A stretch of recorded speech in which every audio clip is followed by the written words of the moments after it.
Hey boys, it's HarmNone.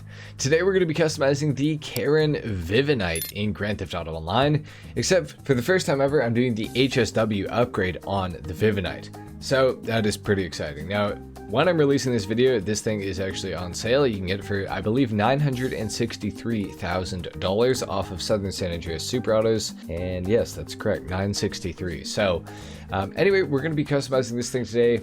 It has an engine sound that plays, but it is mostly an EV. It's a hybrid of some degree.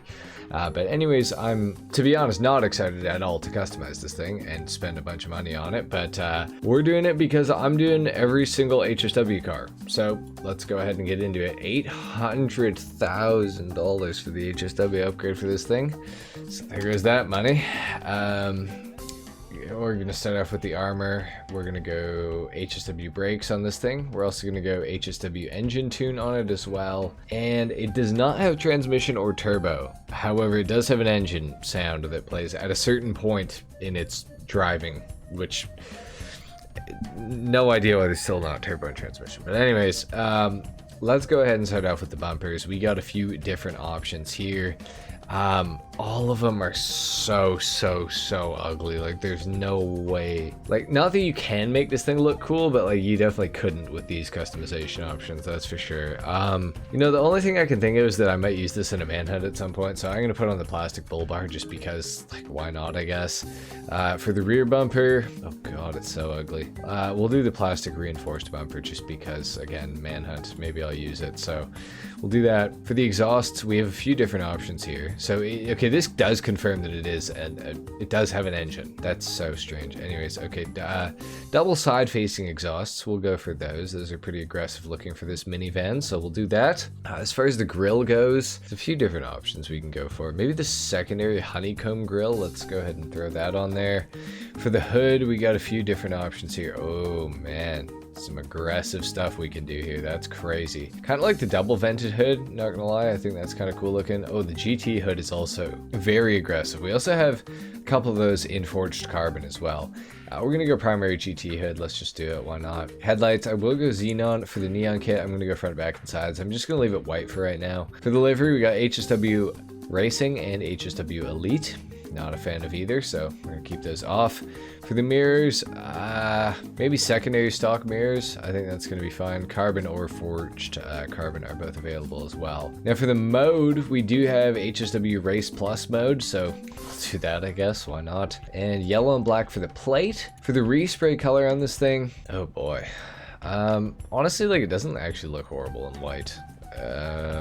Maybe like a darker red though, like a grace red maybe. Let's go for that. And then for the secondary color, I want to keep it black, I think. I think that's going to look pretty good. We also have a roll cage available for it, I guess. Like, if I'm doing it the way I'm doing it, we might as well do that. We got some roof racks and things like that we could put on here.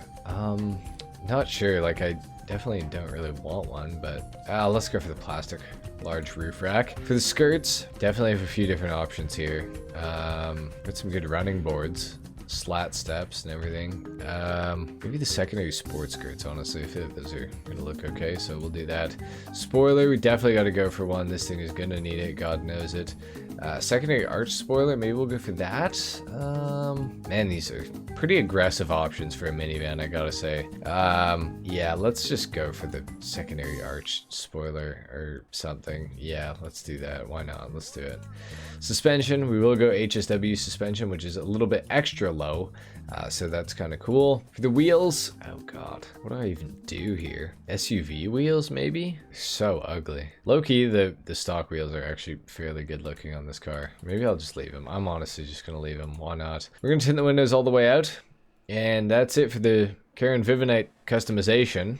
Now it's time to take it outside and get into the review section of today's video, which is definitely going to be more fun than the customization section, that's for sure. So let's take this thing outside and we're going to do a sound test and a full review on the car.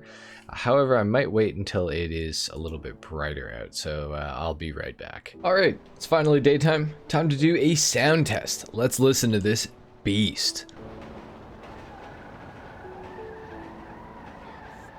Okay, so the engine sound doesn't play when you're stationary. However, when you start moving, it eventually does. Okay, I can hear the engine now, but it's barely loud enough to even make it out. So anyways, it does have an engine. That's cool. This is my first time driving it with HSW. Like I said at the start of the video, I never have bothered to put the HSW upgrade on this thing. It was never available for PC, so that's why I didn't do it. But gotta say, it's actually fairly quick. I'm actually mildly impressed with the Karin Vivanite. It's actually quite quick. I would almost go as far as to say I'm enjoying driving it so far. I'm sure that will change though, so let's continue, you know, driving along here, see how it does, really.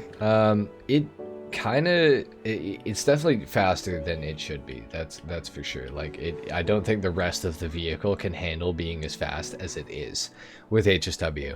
Mostly in regards to like the turning ability of it and the downforce. It definitely feels like it doesn't have enough downforce, and like the back end is gonna come out at any second. Which is not exactly a pleasant feeling when driving at, like, I don't even know how fast this thing goes. I'm gonna have to look it up in a minute here, but when you're driving this quick, you definitely don't want to feel this out of control. So yeah, a little bit less than ideal, I would say, in the handling department.